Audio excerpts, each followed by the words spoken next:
I had the pleasure to speak with my coach for an extended period of time, Coach Rob Beams, who does nutrition, training, he does blood evaluation. The link is in the description below if you want to contact him, and you probably will after you hear what he has to say. This video is on heat acclimation. Should you be training for it? How do you train for it? Do you just go ride in the heat? What do? Do you run in the heat? What's the best way of going about it? Because a lot of races are in the summer where it's hot and humid. Does it wear you down? How can you prevent heat exhaustion? So buckle up. This is a good one.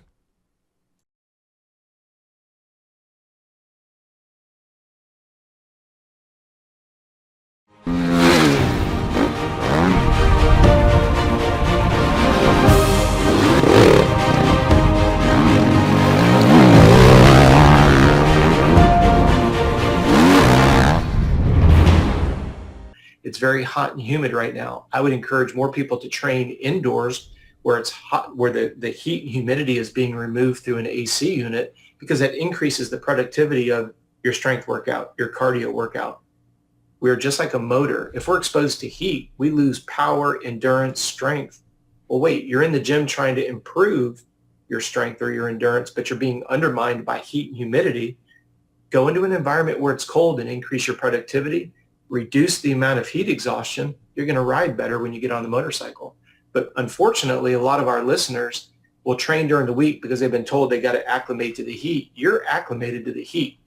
If it's the first 3 weeks after winter, sure, you're getting acclimated to the heat. But for Pete's sakes, you're 3-4 months into the summer. There's no such thing as heat acclimatization. It's called heat exhaustion. Well, and Coach, see, that's what I felt like. Maybe that's a good segue to this question. I always kind of felt like if I was working harder, I was getting fitter. So what you're saying is if I'm running, or, if I'm riding my dirt, okay, well, we'll just do running because you can't really ride a dirt bike indoors.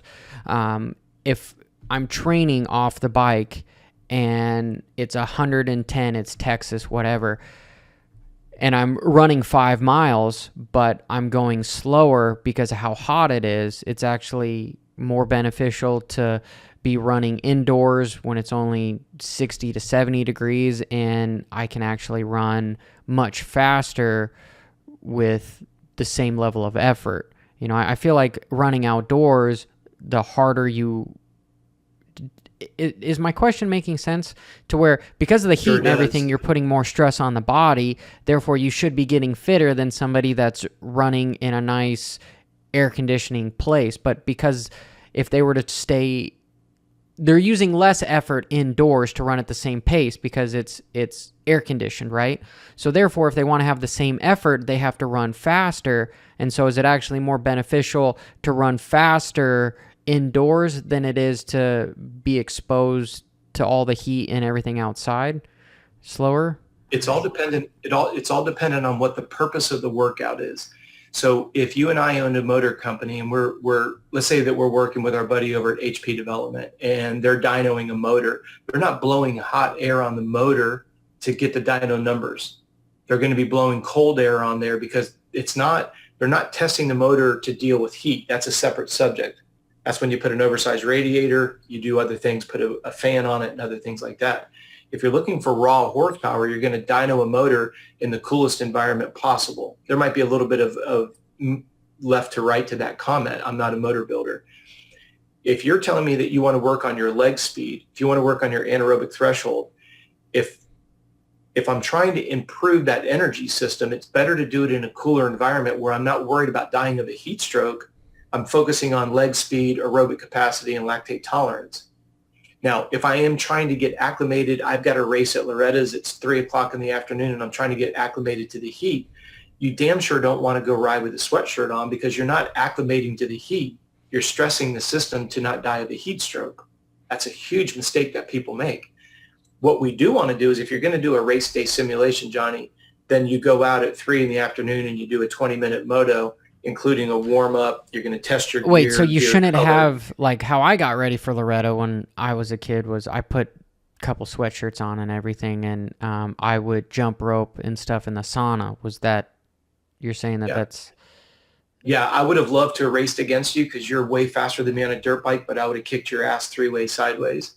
And the reason why is because you brought a tired, fatigued, rundown, dehydrated body. You brought a motor with 100 hours on it. I'm bringing a motor with 1 hour on it. I'm fresher. I'm gonna I win just died. based on Yeah, I can it outlast was you. awful. It was awful. And the problem that we run into is, again, it's the misinformation.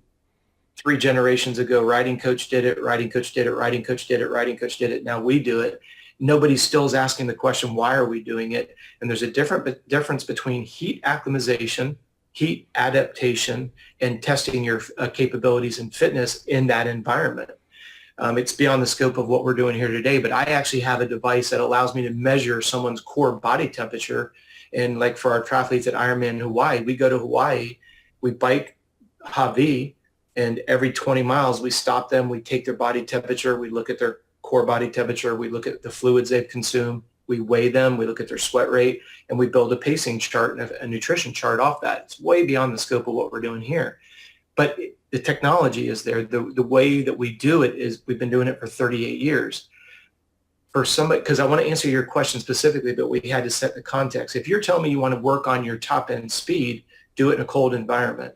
If you're trying, let's say it's preseason and you're really trying to maximize physical strength, I would rather you go to the gym where you almost have to go in with a sweatshirt because it's cold. And then as you get the muscles warmed up, you shed the sweatshirt, because now you're going to move more total poundage, more total kilos in that weightlifting session. Well, you told me you were going to the gym to get strong. Well, don't be undermined by heat. It's the same thing with the motor.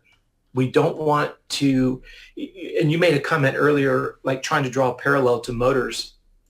If you and I go and buy a factory edition bike and it's brand spanking new and we go out to Lakewood and we ride it in second gear and we do a 40-minute moto and we never shift out of second gear, even with all the elevation, and we come in and we let it rest for 30 minutes and we go out and we do another, and we do 4 30-minute motos, but we only rode it in second gear, you've got an hour 10, an hour 20 minutes on the motor. How excessively stressed is that system beyond the scope of what the hour meter says? And we all know that. We've had bikes that, unfortunately, we had 25, 30 hours on it. We ended up having a week-long mud race. What did we do when we got back from that mud race? We sold the bike. Why? Because it's excessively stressed, every component of that bike, because elevation, mud, heat, prematurely, wears a mechanical device down. But then when we put it in the human realm, we go, oh, well, the law of physics, the law of physiology, the law of nutrition doesn't matter. Suck it up, buttercup, be tough, all the stuff that starts to come down the line until you get exposed to heat exhaustion. Remember when Sexton went 1 DNS at WW? That's heat exhaustion. That's not fitness. When you look at the idea that people are exposing themselves to heat, and maybe in their day job, then they're cross-training in the heat during the week and then trying to race in it on the weekends, getting very frustrated as to why. You and I were looking at your biofeedback indicators. We knew you were sick before you had the symptoms of becoming sick. That's why the Garmin dashboard is so helpful, because I get this all the time. Here, let's get into that. And Johnny, you and I talked about this. When you wake up in the morning, we created a dashboard for you there in the top left-hand corner when we look at sleep evaluation. This is something that we do as part of our consultation benefits. Which has been incredibly helpful from complete. Well, what I want for the end user is you guys have you only have so much time, right? So this is a consolidation report that we create, and it's literally titled sleep evaluation. So just for the sake of the listeners, Johnny, you started seeing your resting heart rate was going up, body battery was going down, sleep quality was going down, but you look good in the mirror. Well, it's just kind of like looking at a motor that's got 150 hours on it, but I keep putting new plastics and graphics. That new BNG does not supersede how tired the motor is. Yeah, this was my recovery week, after being sick in that little race. So everything was good. Now, what we can do, Johnny, is yeah, dude, when I was sick, it was much higher. Go to the 1 year in the top right, and this will be a little better illustration. So you can see the spike right there. Okay. And that is not normal. In fact, go back to 4 weeks be a little bit easier, a little bit less. So when you look at that race date of July the 11th, And then you look at that. Was it July 16th was my race? Sorry, here. Oh. No, that's okay. If you start looking at the 11th and 12th, Yeah, that's the when you start to July see the number 16th go up. was my race. Yes, but if you go to the week before it, when you started feeling bad, before you had the external symptoms, go down to reports all the way at the bottom. Go down to the last blue icon, reports, health and fitness,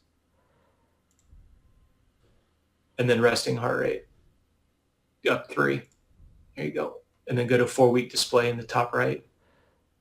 So the race was on the 16th, but look at the week before.